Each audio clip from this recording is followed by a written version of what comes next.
আসসালামু আলাইকুম। হ্যালো বন্ধুরা, কেমন আছেন সবাই? আশা করি সবাই ভালো আছেন। আল্লাহর রহমতে আপনাকে দোয়ায় আল্লাহ তাআলাই ভালো রাখছে ইনশাআল্লাহ।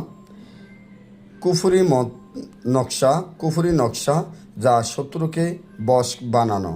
কুফরি নকশা শত্রুকে বশ বানানো, এই নকশাটি যেভাবে দেখছেন আজকে নিয়ম কারণ আমি বলে দিচ্ছি।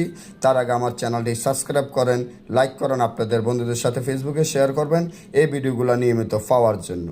আপনার যদি ভয়ঙ্কর শত্রু থাকে আর শত্রুকে বশ বানানো ইচ্ছা হয় যে শত্রুকে বশ বানাবেন, শত্রুকে আপনার কথা মতো চালাবেন, শত্রু আপনার কথা উঠবে, আপনার কথা বসবে, আপনি যা বলবেন শত্রু তাই শুনবে, এমন যদি হয় তাহলে আমার এই চ্যানেলটি সাবস্ক্রাইব করেন, লাইক করেন, আপনাদের বন্ধুদের সাথে ফেসবুকে শেয়ার করবেন।